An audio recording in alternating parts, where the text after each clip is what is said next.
Welcome to Conversations with Humans. This is kind of a little side project that I've been involved with, and it actually started 3 years ago during COVID. A mentor and somebody that I have a great admiration for, and somebody that is a really wonderful thinker. Uh, and I had a conversation about COVID and uncertainty and kind of unpacking what we were all going through because it was so unique and so different. And so somebody had watched the video recently and said, "Oh, why don't you do a follow-up conversation?" And I'm just calling this Conversations with Humans. It's really just a chance for us to talk about what life is like currently. If you think of all the changes, be it geopolitical, be it climate, be it AI, there are these existential tensions that are kind of permeating in all our lives, maybe directly or indirectly. We might just see them out there, but I think indirectly we're feeling them. It's a bit like, when you pour water into a plant, the water initially is at the top and then gradually seeps through, and some of it escapes at the bottom, but some of it sticks. And I think all these existential challenges that we're surrounded by, and I don't think they're any worse than previously, but in the context of the present, I think there's something to be said. And so I thought, who better than ask Carlos? Because Carlos and I have known each other for quite a few years. Mhm. And Carlos has worked in organizations that I've been involved with, international schools, and he's a coach, consultant, he's a professor of neuromanagement, and most importantly, he's the author of this wonderful book called Five Brains Leadership. So if you haven't had a chance, go to carlosdavidovich.com and get the book because it's really worth reading. Anyway, Carlos and I have had this long relationship, and I thought, who better than to ask Carlos to come and talk about where we are 3 years later if we think of what happened during COVID? And Carlos really focused with his experience on neuromanagement about uncertainty and stories and how people grapple with uncertainty. And I think in some ways we still have a certain amount of uncertainty. And have we kind of gotten over the whole COVID thing? There's a lot about well-being and how people are still struggling in some ways. So this is just a conversation between Carlos and I, and I'm just so excited to have you here, Carlos. Thank you so much. No, thanks to you, John. I mean, we are, as you said, I mean, we know each other for so many years and such a great relationship as a friend. And I'm delighted to be here. When you propose this, I say, oh, wow, that's a great idea. I mean, to do a follow-up and to talk about something that it's on fire right now, like AI and all the stuff, right? And after the experience of the pandemic, yeah, a lot of So things to share. you say on fire, which is interesting because I think when you think of on fire, there's an urgency associated. You say there's a fire in the On building. fire. No, I would say no, but also you say on fire when you somebody is, very with all the energy and Oh, the on energy. Got fire. it. Yeah, yeah, yeah, In yeah, that yeah. when yeah, get on fire. I mean, it's like yeah, get come on, let's all the energy and I mean this kind of explosion of energy and do and to do things in that way. That was the meaning. Oh, that And makes the way I sense. understood. One thing that you and I have talked a lot about, and you have really, you coached me a lot in this idea of the adaptability quotient and Hmm. adaptability intelligence. And Carlos, in a time, when everything around us is constantly changing, can you maybe talk to us why being adaptable is more than just a smart move, but something almost that you need to do to survive and flourish? And how does that kind of fit with our natural ability as humans to get through adversity and tough times? Okay, that is a very deep, I mean, profound question. Let's start from the beginning.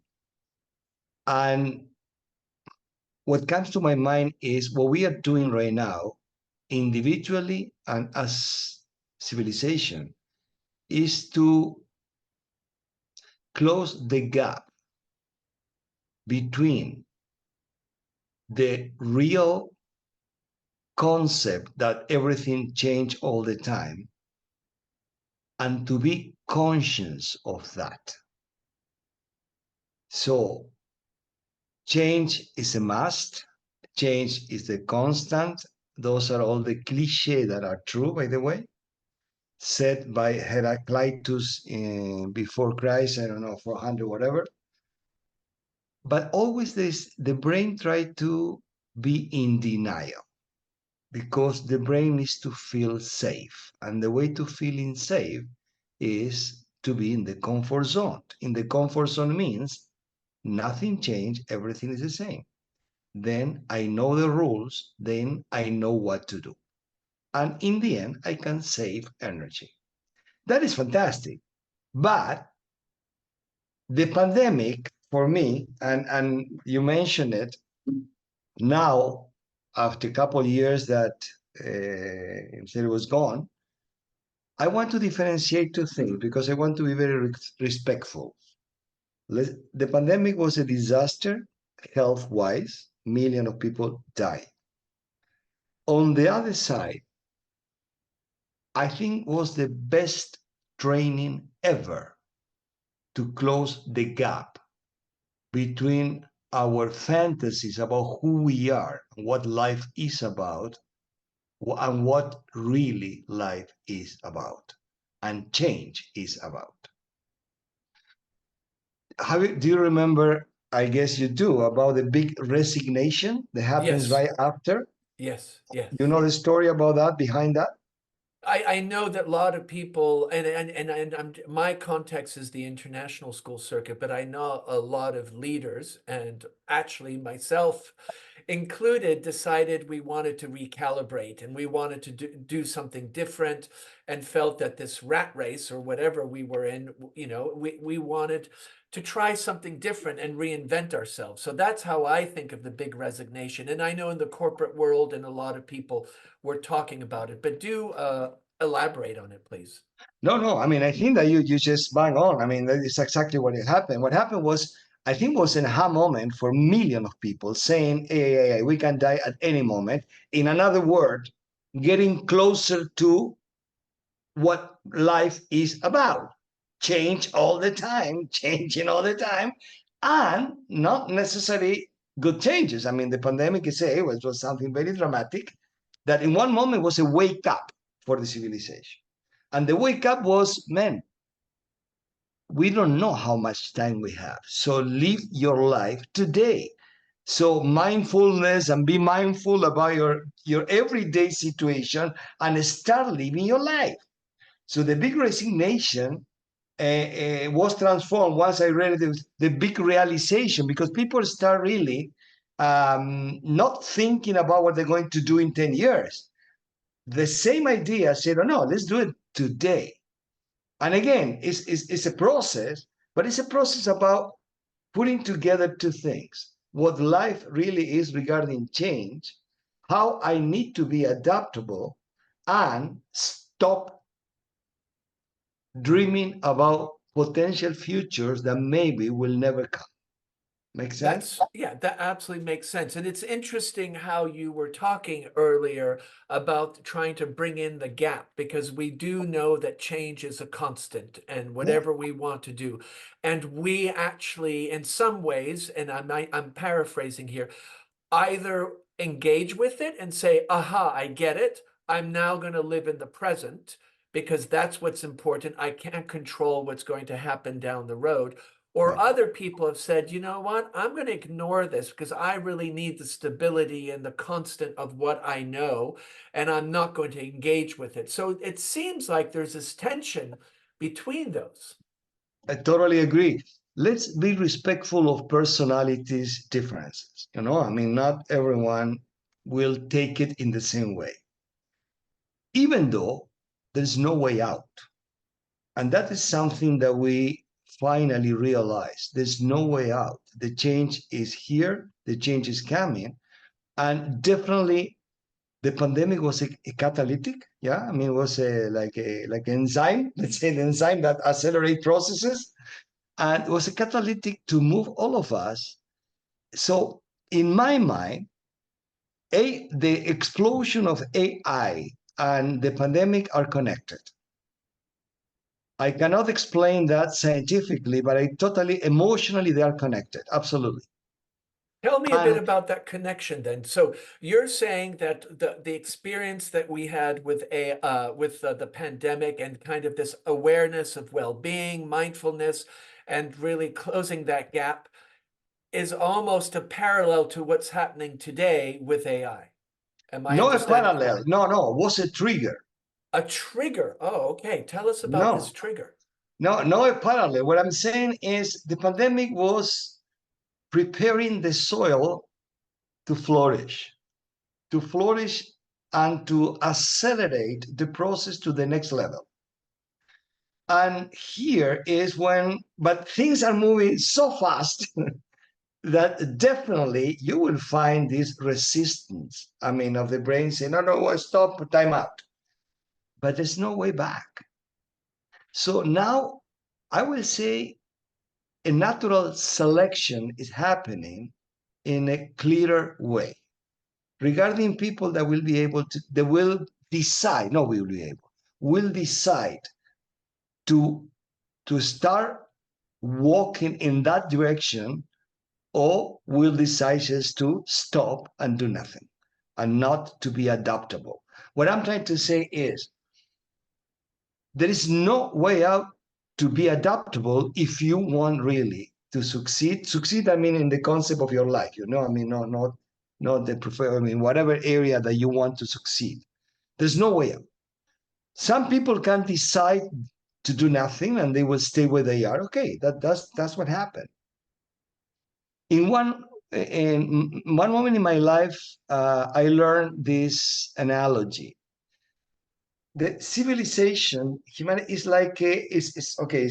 Is all together. They are in a ship, yeah, moving forward through an ocean. Now, yeah, some people through the way in some moment they adopt some idea. I mean, people that go to, I don't know, philosophical idea, spiritual idea, political idea, and they stick to that because gives this feeling of safety. And the analogy is those are people that will leave the ship and go to some island to stay there with their ideas. You know what I mean? Uh-huh. Tell me if I can explain No, no, myself. no, I get that. But the ship will keep going. We keep moving. And some people will say, no, I stop here and I will leave this idea. I will live this way. And that's it. This is for me.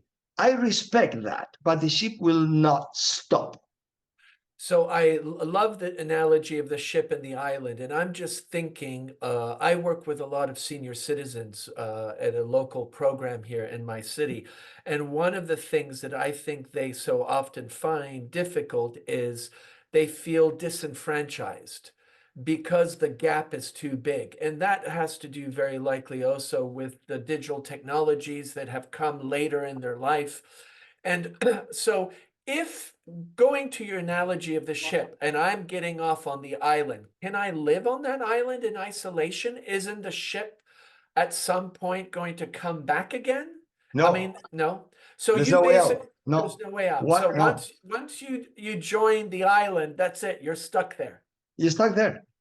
And those is Could about ideas, is about, I mean, I don't know. I give you an example because it was my life. The New Age, remember the New Age movement, you remember, right?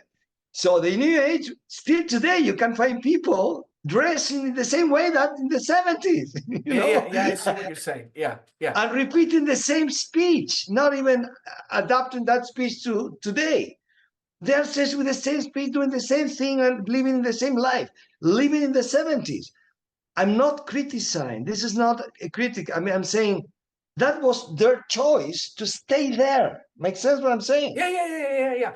But I think I'm going to provoke you here. I think, can you stay on the island without all these existential challenges, climate change, geopolitical, let's say technology? No, no, wait. You will suffer all the consequences. That is no way out. But it doesn't mean that you will do something about it, or you will stay with, we say, you will stick to your illusion of your steady state. That's an illusion. I It's a mean, at the coping moment, mechanism then. it's a coping mechanism. It's Interesting. a coping mechanism. Exactly. So And what I mean, sorry, go ahead. no, no, no. So in that sense, the people that have stayed on the ship, they're the ones that are saying, I'm going to adapt, I'm going to change, I'm comfortable with a little uncertainty, I'm comfortable with things not being safe. But there must be something in their mindset and their disposition that gives them some security to feel discomfort. Uh, it's a very good way to say it. I think is to accept what life really is. What I mean is, if I fully embrace change as a constant, then I will be just waiting what is coming. And I will try to train myself how to adapt and how to adopt, let's say, the new coming. So now, I love when you sent all these, sentences and paragraph, to discuss today. Many ideas came to my mind. I'm sorry if I'm jumping forward, but I No, want no, to no, say please, please. I I give a lot of lectures and workshops, and it's very common in some moment that somebody in the audience will start complaining about AI, complaining about kids now all the time in the screen and the cell phone, mobile phones and tablet, blah blah blah blah. And that for me that triggers a very violent reaction. What triggers is, and I start saying, man, you need to make a decision.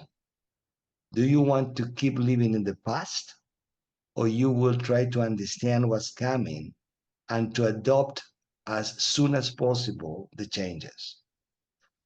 Do you think that the new generations need to live the life that we lived in the past? That's coming back. That's going back. That's absolutely walking backward. What I'm trying to say is, I'm personally, Carlos, I'm delighted, I'm fascinated observing something that maybe I will not be able to catch 100% because my brain is already trained with old stories. But this is the same like learning a language. You can become an expert on the language and speak it perfectly, or you can speak some words, but at least you will understand what's going on. So my hope is to at least to speak the language of AI in a way that will be able to keep myself connected. But please, what we need to do is to change a mindset. The mindset is stop holding life back in yourself or in others. Stop holding the old saying, oh, always the past was better than this is BS. I'm sorry, I don't want to to be unpolite, No, no, no, but no. But I think, but Carlos, as you're never, saying, never, never, never the past was better than the present. This is the best time ever on earth. The best. yeah, It's and perfect. It's perfect. No, it's not perfect. It's the best time ever in every parameter.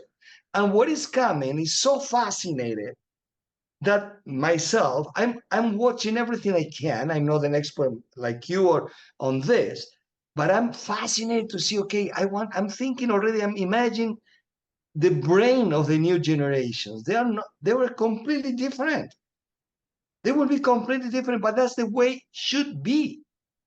Stop the fear that change is negative but because something will come that we cannot predict. The final shape of those brains, we cannot talk about that today. Impossible.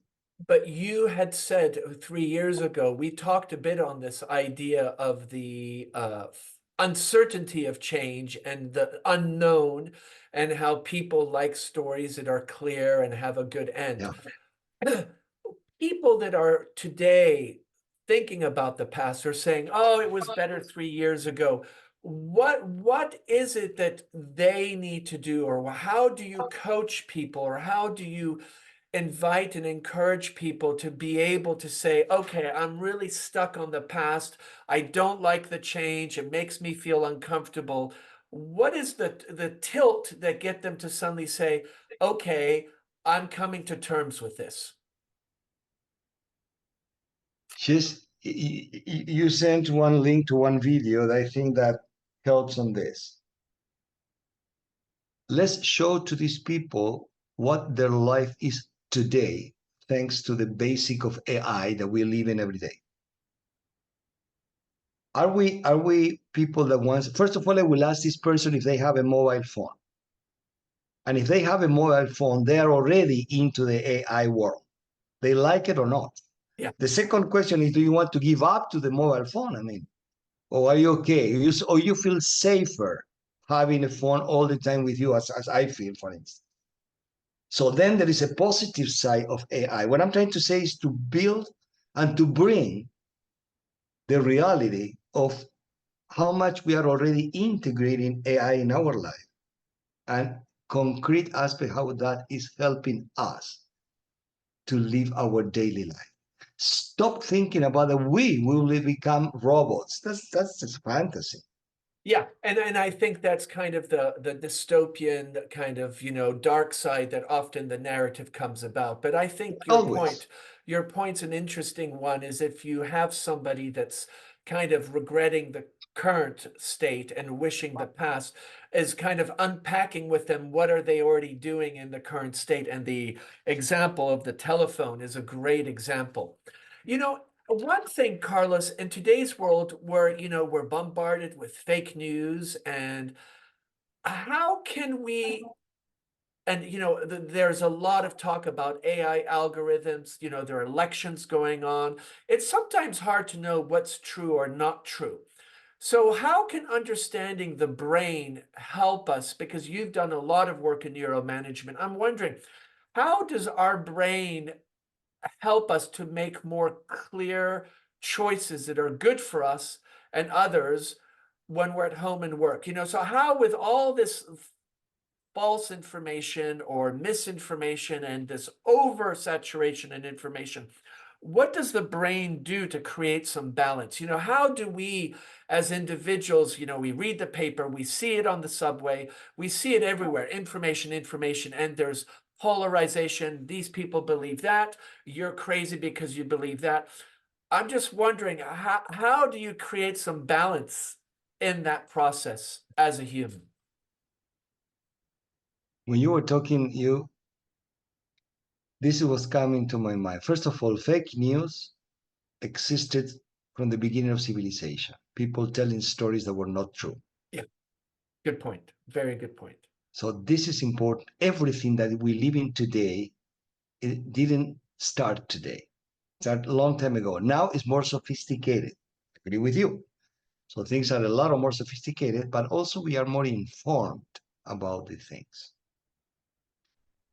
At the same time that we are more exposed to fake news and to conspiracy theory, whatever, all these things that are created from nothing, at the same time, we can be informed of what is real and what is not.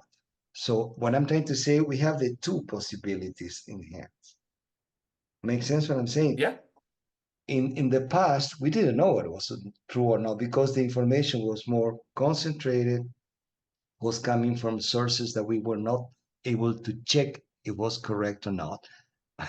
Say it in a funny way. People were lying from ever. I mean, lie doesn't was not invented in this generation to lie. Okay? Yeah. No, and I think that's so interesting how you connect us to the past and how there were a lot of fake stories, Absolutely, yeah, all yeah, the time. But now, yeah. now it's more sophisticated, yes. But also, it's more sophisticated today. The way that we can find out what is true, what is not. So Good point. again, another thing.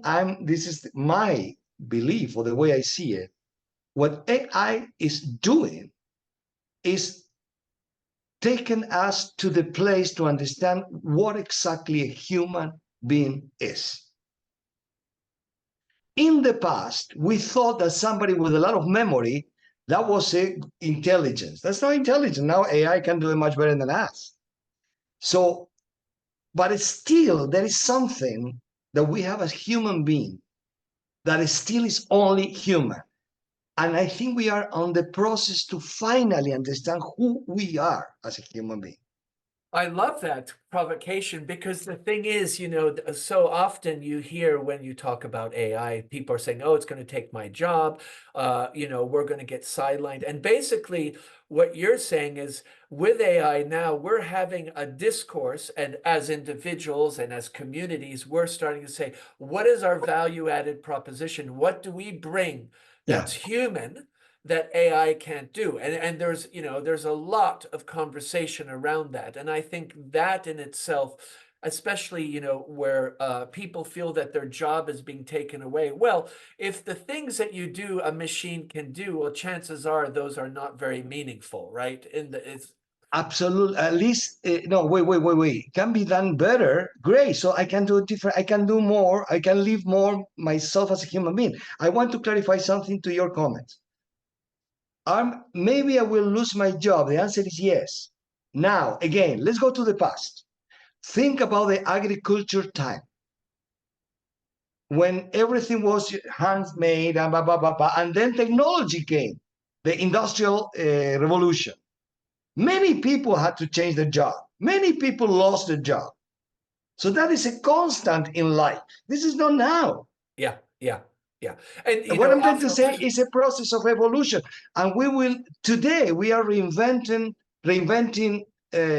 professions and work that didn't exist before. I mean, you are in school. yeah. So what I'm trying to say is, hey, what can I do differently that will keep me active?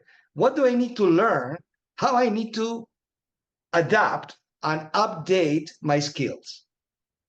Because that happened also all the time. Now maybe it's going faster, maybe, but that was the same constant always about changing job. I mean, the industrial revolution, I mean, beginning of last century, changed everything regarding possibility of work. And Carlos, you're saying something that's very interesting because you're saying there is that constant change and many throughout history, many times people had to change their jobs or adapt their jobs. I think one of the things that feels a little different, and you actually alluded to it, is this idea that the change is that much more accelerated. That if you think, for Maybe. example, ChatGPT 3 years ago it didn't exist in the way we see it today.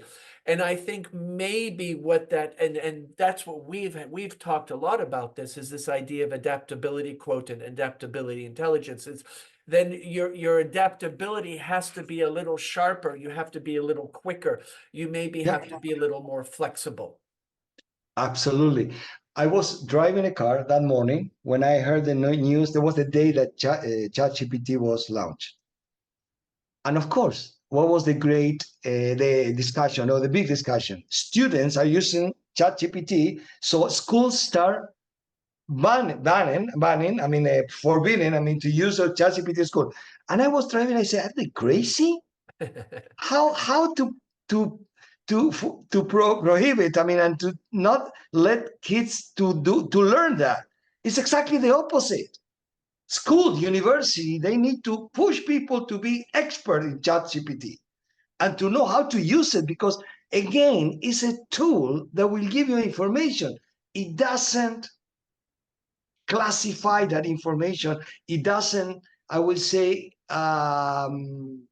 it doesn't define what is important or not. It's giving information faster. That's all. Yeah, Still, Chat GPT is, I'm sorry, is a fast, stupid being. It's just giving information faster. yeah, That's great. and I think what you're saying is interesting is we have to create the importance of if that's useful or not. We're the ones that have to be the filters. But I think the analogy that you made of the as you're driving in the car and the radio's going on and the schools in Spain are blocking ChatGPT, it's a bit like, when we talk about in organizations, you have cohorts that find change very difficult and their first resistance is to stop it. Let's not do this. Yeah. Is this, and that kind of segues to the next thing. With all your experience, and how can we start seeing all these changes and uncertainty, not as scary obstacles, but chances to grow in ways maybe we never thought possible. How do we flip this and say, okay, there's so much change.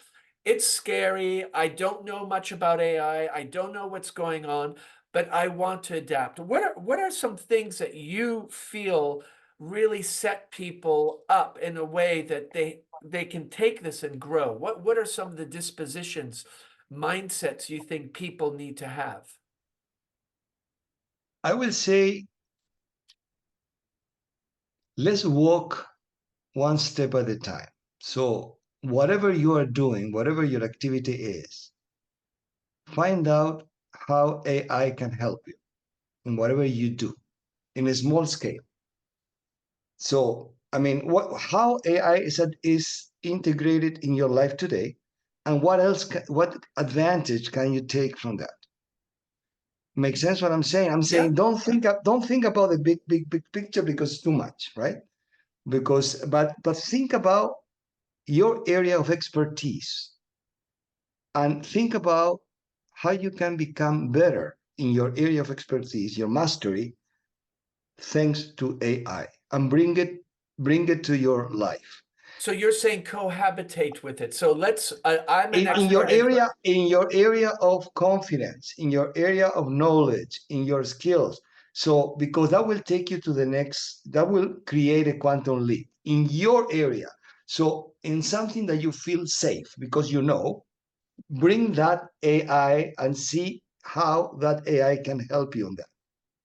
And that will move you forward in a more calm way and more quiet way, a more acceptable way, because it's something that you know. Makes sense what I'm saying? yeah, yeah, yeah, For absolutely. instance, I mean, I'm my first profession is medical doctor. I used to be, and when I see AI and medicine, oh my god.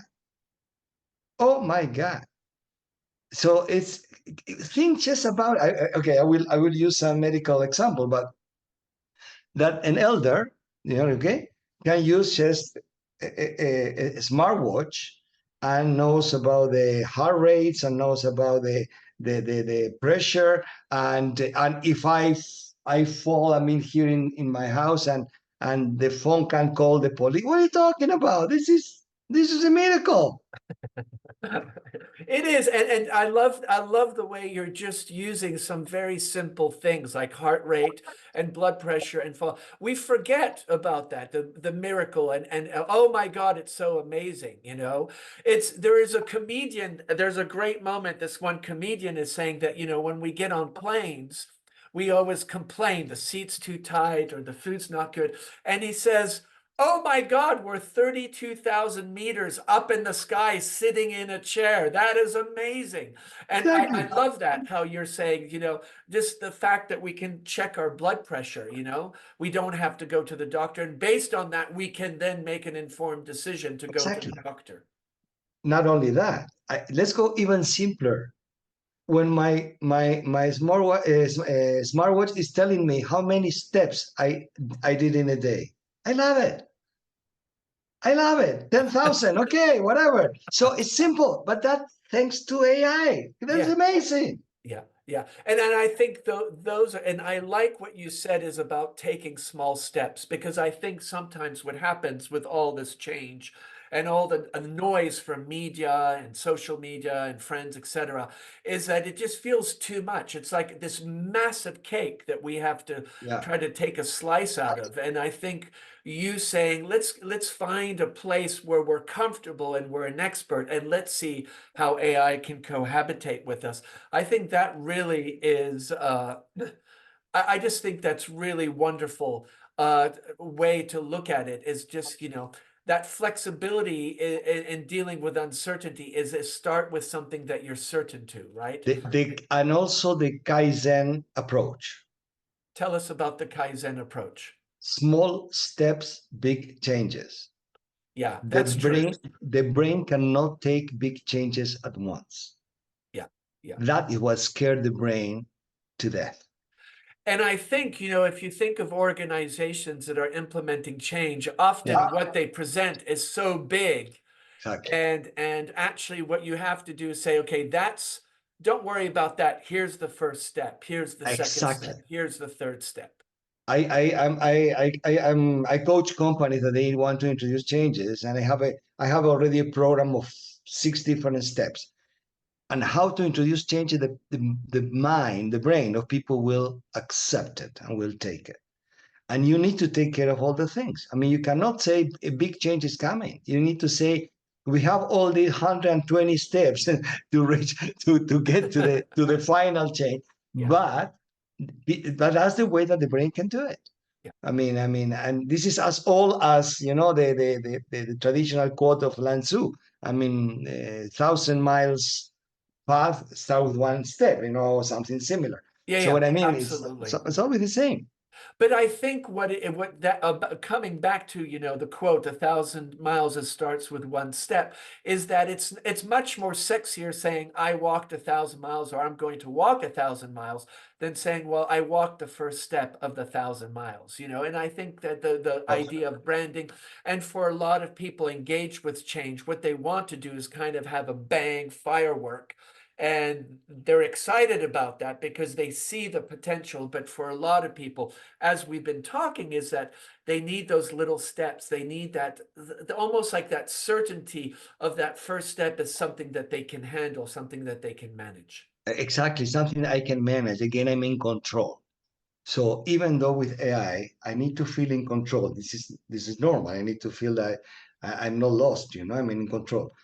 But I will be in control of small steps. I cannot be in control of the whole picture at the beginning. Yeah, it's like a building a path, a puzzle. Yeah, you And go you one piece at a time. You talk about control, and the 3 years ago we talked about control is that, with control, there's certainty. And when there's no control, there's a lack of uncertainty. So are Mhm. you saying that really, if you can connect to small things that you are familiar with or you're comfortable with, you're going to regain a sense of control in an uncertain situation? And that will put your mind or your brain in the right place to accept and to be more adaptable even. So what I mean is, I cannot get into a place that everything is new because I don't know where to start. But if I can start from something I already know, I will walk that uncertainty in a better way. Make sense? It does. Yes, yeah, absolutely. And I And and like that. and again, I still feel that we are in control in the way that we can learn, that we can move forward, that we can adapt. Those are our decisions still, and that's what I want to feel. This is my belief. Let's say, I mean, I decide what to learn, when to apply things, what to bring to my life, and go at the speed that I can take it. And some people can go faster than me. Okay, fine, so Yeah. be it. And I think in organizations, we forget that there have to be multiple speeds. You can't, Absolutely. you have to have that. Carlos, one thing is that when we were talking 3 years ago during COVID, we were talking a lot about well-being and balance. And now the pandemic is gone and everything that happened, and also what's happening now. What do you think are what have you noticed, or what are as you work with organizations and individuals, how do we gain this balance to move forward together towards, this idea of a better future?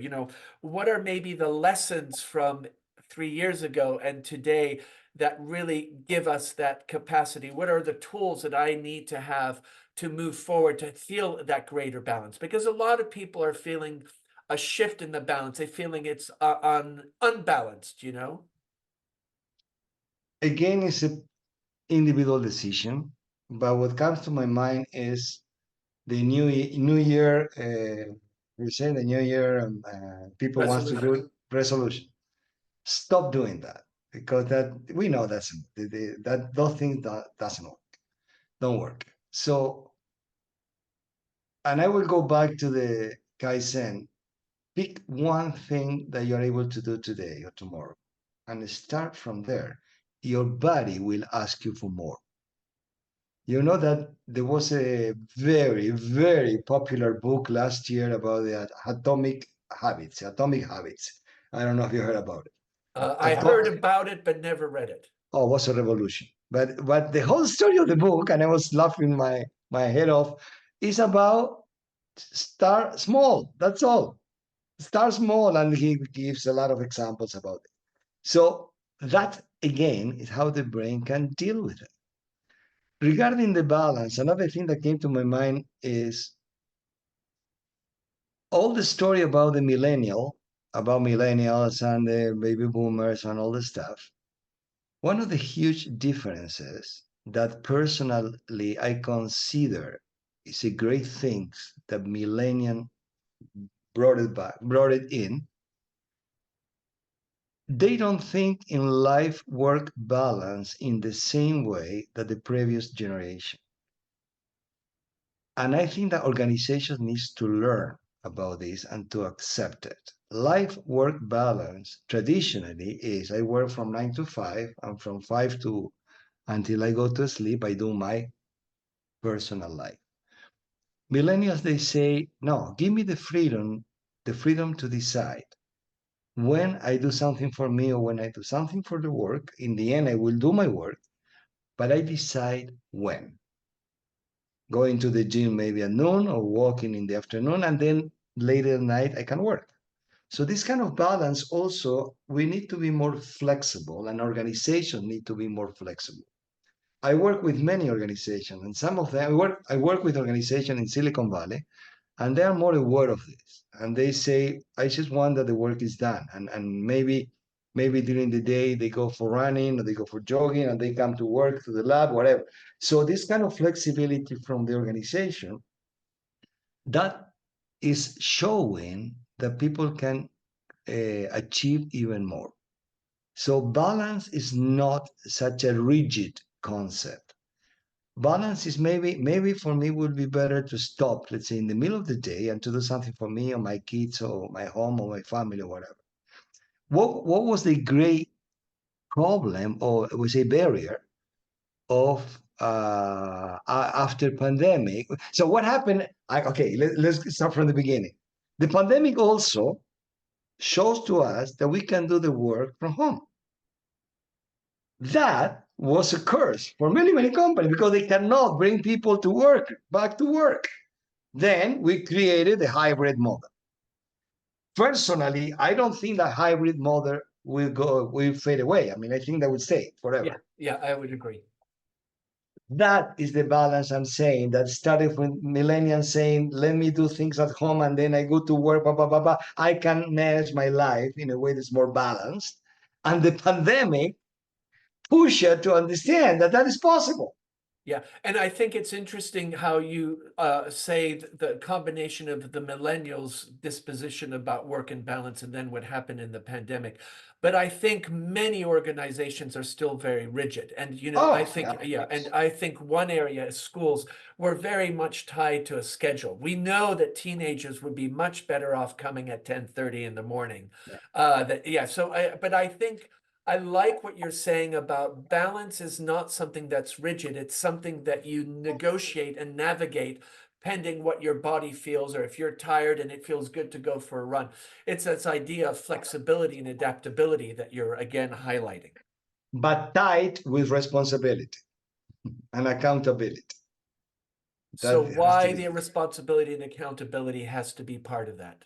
because if not, you will not do your work. I mean, you need to be accountable of your work and responsibilities Yeah, yeah, yeah, in that way. And I know I coach many people that say, okay, and I do it the weekend because weekend for me is easier. But during the week, I do things with my family, or I take my kids to school. So the big issue to bring people back to work was that they were able to integrate their life finally again with their families. yeah, yeah. And that was a miracle. Yeah. I think of all the things that we've been talking about, it's that idea of the small step, one step. And Yeah. I think, for people that are finding everything so challenging right now, it's because maybe they're trying to take in too much. And it's, as you said, beeline on something that you're comfortable with, something that you're an expert with, and engage with that. And if you're going to do a New Year's resolution, do something that you can do tomorrow. It's like, I'm going to get up a half hour earlier, and that could be all you do. So Absolutely. I think there's so much to be said about this. And it's interesting, 3 years later, in some ways, we're covering some of the many topics and approaches, because I think you had talked about Kaizen in our last conversation. So, Maybe Carlos, just to kind of, we've been talking about change, adaptability. What are you hopeful about? What are you, and then what are you hopeful about? And then what do you want people to walk away with if they do listen to this conversation? first of all, can I comment something Yeah, regarding the of previous course. Yeah, conversation? yeah, yeah, yeah. I teach in MBAs, I mean, Yeah. young people, I mean, they only look at AI and all these things. But this year and last year, I was observing them. I see the ages between, let's say, 20, 22, 40 max. And of course, everything is about AI. But I found out that it's not exactly like that.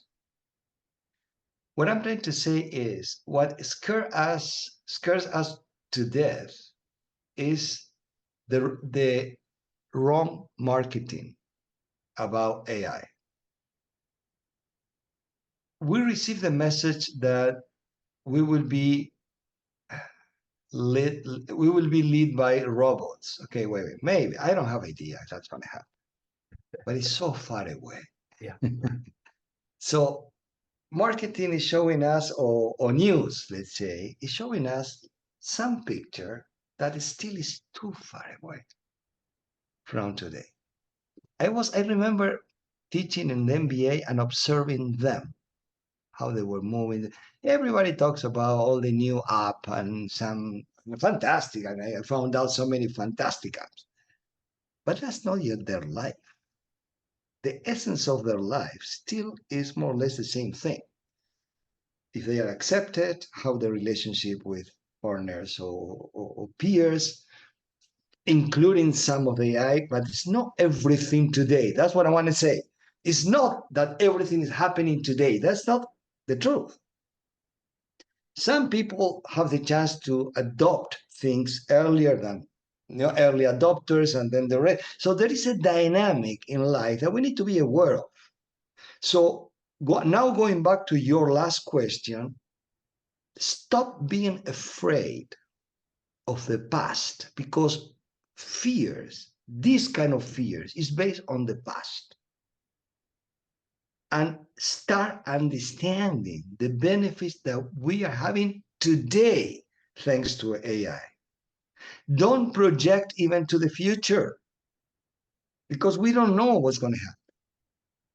I was watching one video the other day that was a robot, literally a robot, doing how you call it? How you call it? This one that is was created in France. They jump to this the Oh, the Boston Dynamics, where the robots are jumping on different cubes and then do a exactly, somersault. Yeah, exactly, that's the exactly. companies out of Massachusetts, Boston Yeah, Dynamics.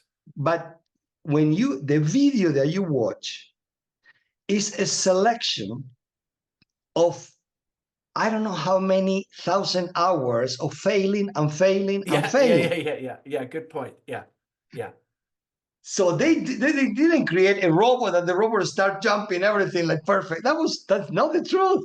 yeah, yeah, And even though they say, then they show the video when they were failing all the time and they were fixing it and doing the blah blah blah. And at the end, they built the perfect video.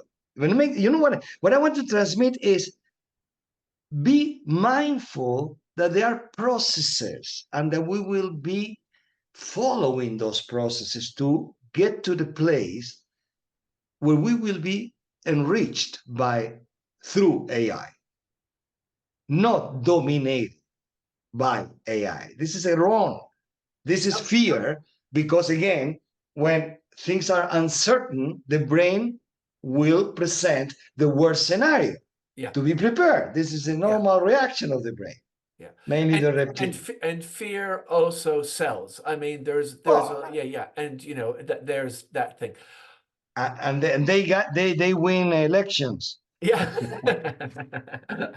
Exactly. We're not going to get into politics here. This is a No, I'm a no. I mean, fear is a driver to Yeah, to yeah, win election. absolutely. No, no, fear is a driver, and I think it's walking away from this conversation, it's let's all just do one little step, right? That's all. And please, no, be mindful of the benefit that you have today. Be mindful of what's happened today with AI that you are enjoying today, and you are taking advantage and leveraging and making your life easier already today. Yeah. And it's about being present in the moment and really savoring the beauty of the moment that we have around us. Yeah, but it's again, I mean, I will share something personal. I have an electric car. I don't want to go back to the other one. I want that this one is going to be better, even better. You know what I mean? Yeah, So yeah, all the technology in a simple car that, I mean, accessible car. We're talking about an accessible car. I don't want to give up to that. I want to know that my car is telling me what is danger, what is no danger, blah, blah, blah, blah. It's helping me to be safe, to be safer. yeah, yeah. And I think it's funny. I'm going to kind of wrap up with this quote. There's this group out of the United States called the Grateful Dead, and one of their members Of course. always says this quote: "The truth is something you bump into while you're looking for something else." Absolutely. And I think that's so true. Carlos, thank you so much for spending this hour together. It's been so rich, and it's so nice to have the previous conversation and now coming together 3 years later. Yeah. We'll have a date here in 3 years' time. I mean, of course, you and I will Yes. be in touch, but maybe it'll be before 3 years. Anyway, Conversations with Human with Carlos Davidovich. Do look at his book, Five Brains Leadership, and you can find him on social media, LinkedIn. Carlos, thank you so much. My pleasure. Thanks to you, John.